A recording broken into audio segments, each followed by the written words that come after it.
Appreciate it. Let's bring in MSNBC's Ali Velshi on the phone. Ali, this is a nightmare that seems to be metastasizing in Philadelphia. You can see these balls of flames that we were just talking to Tom Costello about. This is near the Roosevelt Mall. So now we're talking about the potential for injuries on the ground, obviously injuries from that plane or fatalities in both circumstances. This seems like a bad time to have utter chaos in the federal government and at the FAA.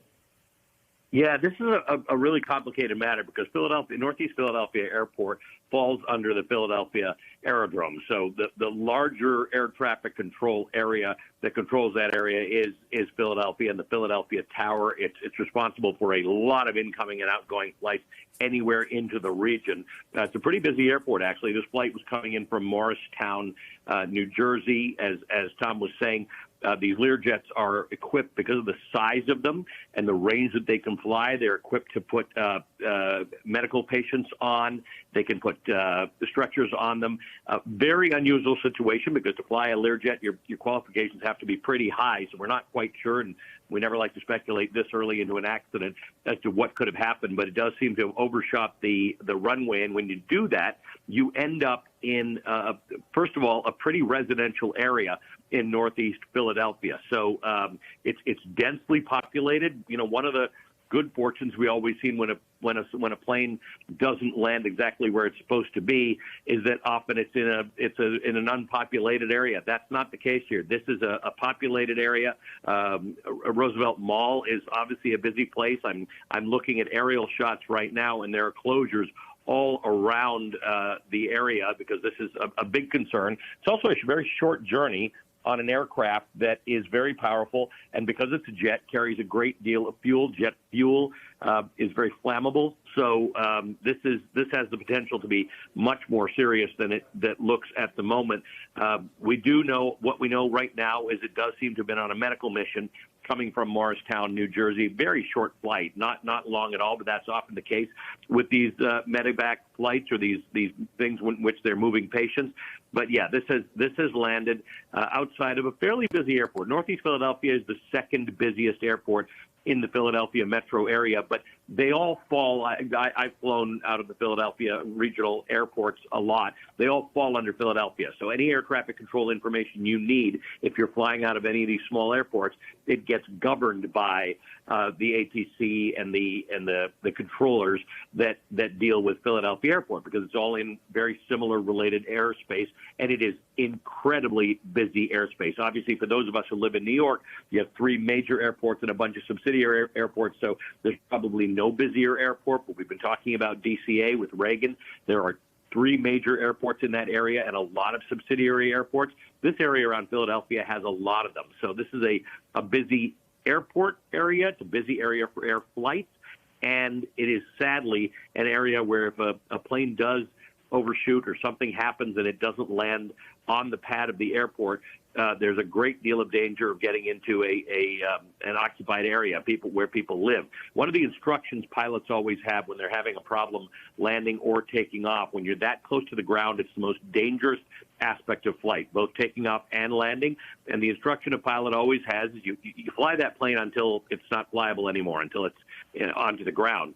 But if you are taking off or landing in an area where you're running out of runway and there's nothing there, you aim that plane to the place where you are going to cause the least amount of damage. They say if there's houses, aim between houses. If there's trees, aim between trees. Try and get that plane to where it has to go so that when that fire comes up, it's the most important thing. And when a plane's going down, in your training, and if you're a Learjet pilot, you've got a lot of training. One of the things you learn is you turn everything off, including the fuel, because the biggest danger, you can land a plane sometimes successfully in a crash. The biggest danger is a fire. Once the plane has caught fire, you not only are in severe danger inside that plane and all the passengers are in severe danger, but so is everybody around you. And unfortunately, this very preliminary reporting is that this is what has happened. Obviously, we're seeing images of it, so we know that this is what has happened. The thing that every pilot fears, and that is a fire on landing, on crashing, or any time during flight. That's the most serious and most difficult thing to get out of. So we don't know whether that crash was survivable when it landed, but that kind of fire makes it look very, very concerning. Yeah, indeed. I'm just going to give some updated information I want to give to the viewers. There were 2 people on board that aircraft. It was en route to Springfield Branson National Airport in Missouri. That is according to the FAA. And just to continue on what you're saying, Allie, because what we're looking at here is not just the flames, but also the smoke. And I can only imagine how toxic that smoke is from jet fuel, especially since, as you said, this plane had just taken off. That means it was full of fuel. And so I'm wondering, those houses look really, really close, and the danger to people there, not just from potential fire, but also from smoke.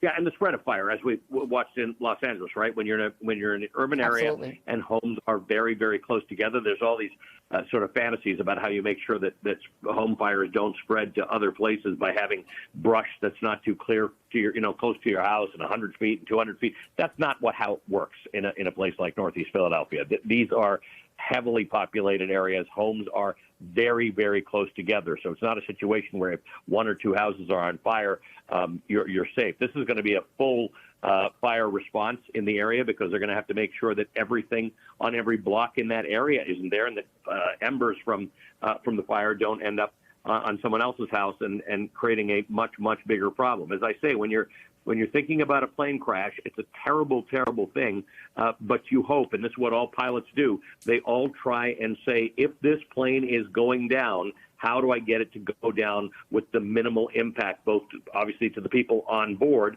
but to the people on the ground, and that always has to do with fire. So there's only so much you can do. You can turn the fuel off in a plane, but once it crashes, very, very easy to ignite that fuel, and that plane would have been a plane with probably fully fueled.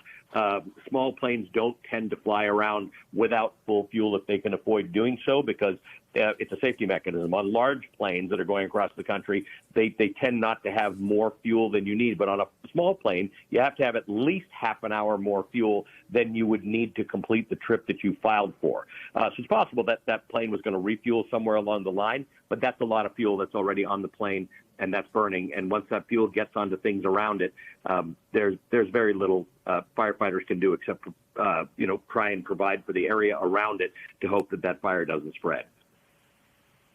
Allie, please stay with me. I want to bring back in Randy Babbitt, former administrator of the Federal Aviation Administration. He joins me on the phone. Mr. Babbitt, thank you for coming back. We appreciate you spending some more time with us. There are still bodies being recovered in the Potomac from the crash that took place between that airplane and chopper, that fatal crash. And now there is a second plane down within just a couple of days. What will the FAA be doing in the immediate aftermath? What is the job? Walk us through what the FAA would be doing regarding this plane that has gone down in Philly. Well, first, yes, I'm spending my afternoon and evening with MSNBC, but and I know precious little, to be very candid. This accident was, just obviously very recent. But the FAA, the first thing they would do is try to get all the records, talk to the tower personnel. What was the weather conditions? They're certainly going to coordinate with the NTSB, who will, actually be charged with investigating the accident. But the FAA has accident investigators as well, and they'll try to ascertain as much data as they could. They'll certainly record the tracks. My understanding is this aircraft shot an approach, and it was a medevac airplane, if I understand correctly, and it overshot the runway. It was.